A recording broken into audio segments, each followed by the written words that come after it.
ভাই, আপেল কত করে কেজি? ভাই আপেল নিবেন? আপেল 260 টাকা কেজি। 260 টাকা কেজি? মামুনি, তুমি আপেল নিবা?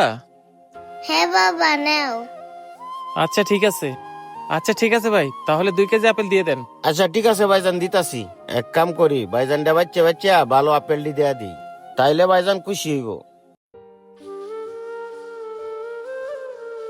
এই যে ভাই নেন 2 কেজি।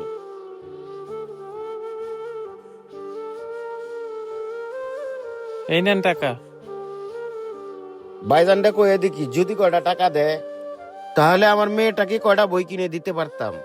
এই যে ভাই একটু শুনেন, ভাই একটা কথা কইতাম। জি ভাই, কি বলবেন বলেন। ভাই, আমার মাইয়াডারে স্কুলে ভর্তি করাইছি তো, তাই মাইয়াডারে কয়টা বই কিনে দিতাম, যদি কয়টা টাকা দিতেন। আরে মিয়া, টাকা দেখলে টাকা চাওয়া লাগে না? এই টাকার আমার প্রয়োজন আছে, এই টাকা আমি দিতে পারবো না। আর মিয়া, আমি আপনার দোকান থেকে নিয়মিত ফল কিনে দেখা আপনি সুযোগের সদ্ব্যবহার করতেছেন। আরে না ভাই, এইভাবে বলি নাই তো। মাইয়াডারে কয়টা বই কিনে দেওয়া লাগতো, আমার কাছে টাকা নাই।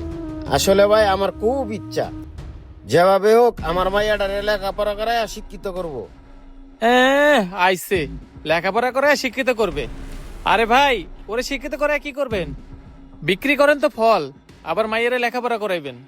মাইয়েরে লেখাপড়া করায় কি করবেন? এর থেকে ভালো মাইয়েরে ফল বিক্রি করা শিখান, কাজে দিব। থাকেন মিয়া, আরেকটা কথা, নেক্সট টাইমে যদি এমন করেন তাহলে আপনার দোকান থেকে আর ফল কিনবো না, কথাটা মাথায় রেখেন। বাবা, তুমি মন খারাপ করো না। এই আঙ্কেলটা তো ঠিকই বলেছি, আমাদের মতো গরিবদের পড়াশোনা করে কি হবে? এর থেকে ভালো তুমি আমাকে ফল বিক্রি করা শিখাও, এতে তোমার উপকার হবে। বাবা শোনো। জি মামুনি, বলো। বাবা, তুমি লোকটার সাথে খারাপ ব্যবহার করলে কেন? ওই লোকটাকে কয়টা টাকা দিলে কি হইতো? ওই লোকটা তো তার মেয়ের জন্য বই কিনতো। ওই লোকটার কাছে যদি বই কেনার জন্য টাকা থাকতো তাহলে তো আর তোমার কাছ থেকে টাকা চাইতো না। আরে মামুনি, ওদের কাছে টাকা আছে, টাকা থাকতেও আমাদের মতো বড় লোক দেখলে ওরা এরকম অভাব দেখায়, অভাব দেখায় মানুষের কাছ থেকে টাকা চায়। ভিক্ষা করাটা আসলে ওদের স্বভাব হয়ে দাঁড়াইছে। না, বাবাকে তো কোনো ভাবে বুঝাইতে পারতাছি না। বাবা যেতে ভাবে বুঝবেই না, বাবা থেকে বড় করে টাকা নিয়ে নে। টাকাটা নিয়ে ওদেরকে দিয়ে আসি। বাবা, আমাকে 1000 টাকা দাও তো। কেন মামুনি, তুমি 1000 টাকা দিয়ে কি করবা? আরে বাবা, এত প্রশ্ন করো না তো। আমি 1000 টাকা চেয়েছি, তুমি আমাকে টাকা দাও। ওরে আমার পাকনা মেয়েটা, আচ্ছা ঠিক আছে, এই নাও। আচ্ছা ঠিক আছে বাবা, তুমি তাহলে থাকো, আমি তো আসি। যে এই টাকাটা ওই আঙ্কেলটাকে দিয়ে আসি। আঙ্কেল, জি মামনি। আঙ্কেল এই টাকাটা রাখেন।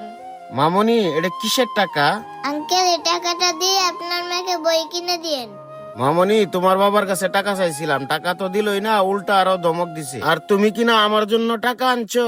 আরে আঙ্কেল, টাকাটা রাখেন তো, এই টাকা দিয়ে আপনার মেয়েকে বই কিনে দিন। আচ্ছা মামনি, ঠিক আছে। তাহলে আঙ্কেল থাকেন, আমি তাহলে আসি। হে আল্লাহ, এই বাচ্চাটার মনের মতো সবার মন যদি পরিষ্কার হইতো তাহলে এই দুনিয়াতে অশান্তি বলে কোনো কথাই থাকতো না। মারে, তুই চিন্তা করিস না, এই যে দেখ টাকা পাইছি, আজকেই তোরে বই কিনে দিমু। ঠিক আছে বাবা, তাইলে আমি কালকে থেকে স্কুলে যাব। সত্যি যদি আমাদের পৃথিবীতে সব মানুষের মন শিশুদের মতো পবিত্র হতো, তাহলে হয়তো আমাদের পৃথিবীতে অশান্তি বলে কোনো কথাই থাকতো না। আমাদের ভিডিওটি আপনাদের কাছে কেমন লাগলো? ভালো লাগলে লাইক কমেন্ট এবং শেয়ার করে দিবেন। ধন্যবাদ।